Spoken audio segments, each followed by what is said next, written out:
What's up, everybody? So I want to make just a quick video, very quick, regarding the binding of the fletchings to a wooden shaft, or any shaft for that matter. In the previous video I did a very long discussion on the do's and don'ts and my suggestions regarding the overall fletching process. In the end I did the actual binding of the fletchings, but the details of that process are not clearly visible. I'm sure some will be confused as to how do you put the turns, which end goes where, and so on. So I just want to do a very quick close-up of that, how that looks. Hopefully the quality will be good. I'm currently looking to get something better to make videos in terms of a more quality camera.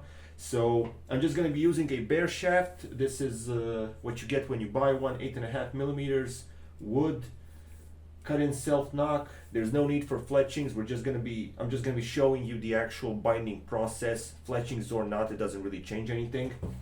I have my piece of waxed thread.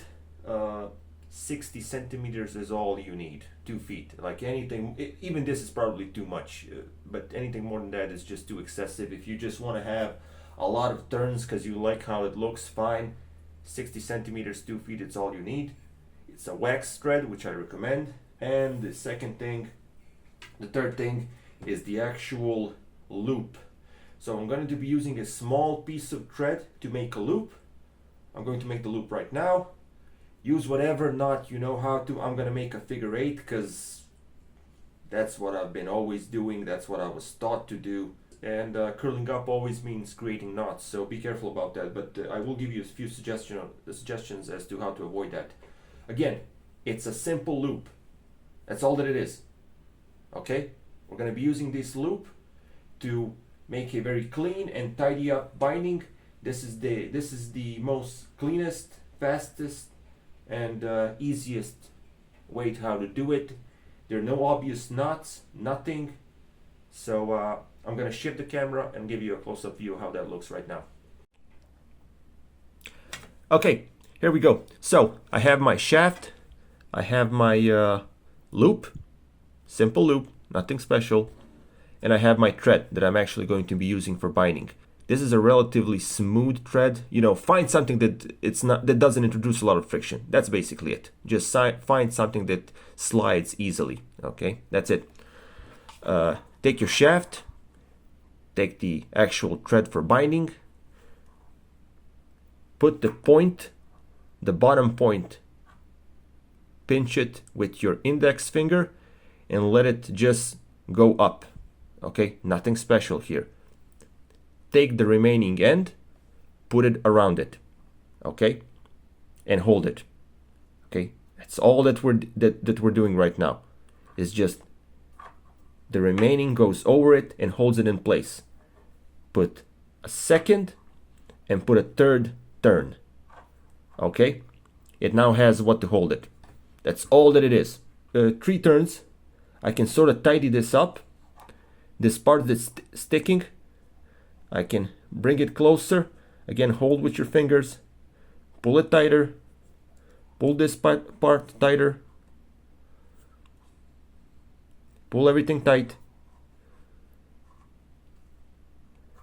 Hold it with your finger. Tight. Pull on this part slightly. It still doesn't have enough friction to hold on its own, but it's starting to grip the surface of the shaft. Put another more turn. There we go. That should be fine. And this is the 5th turn, and there's no way that this can unravel itself, okay? So what you're gonna do this, right now, that is, you're gonna take the loose end, tighten it up, pull it. You can also try to use a piece of something to grip it. I have some multi-tool here, a multi-tool. Use the pliers, and that's it. Okay?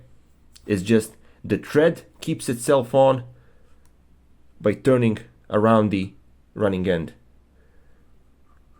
Few more turns. That's it. That's not going anywhere.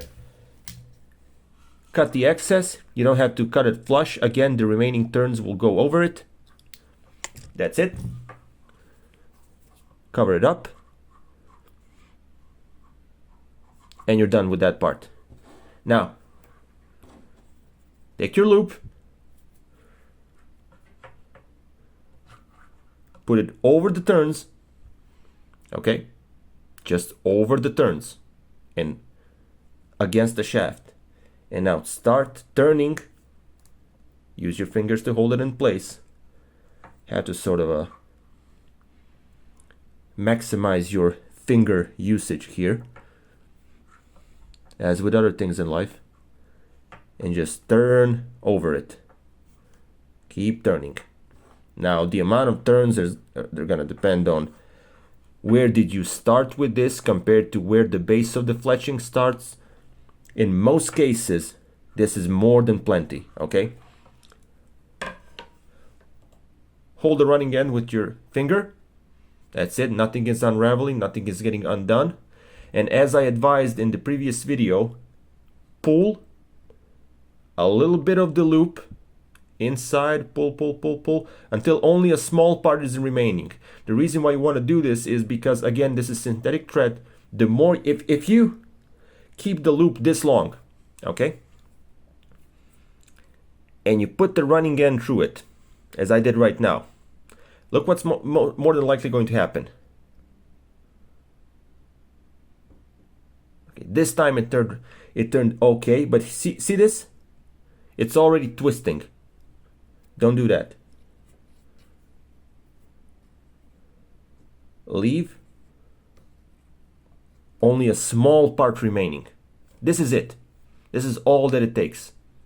And now that you have a small part remaining, pull it slowly, slowly, slowly. It's gripping.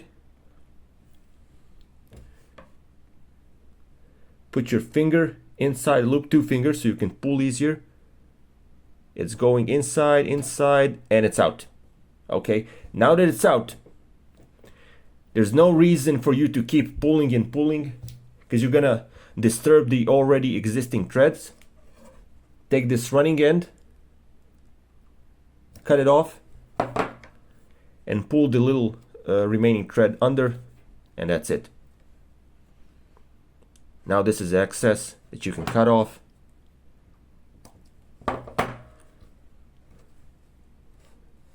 And it all looks as it should. It's clean, there's no knots, there's no buildup of thread or anything. You can lacquer this if you want to. Honestly, it's a wax thread.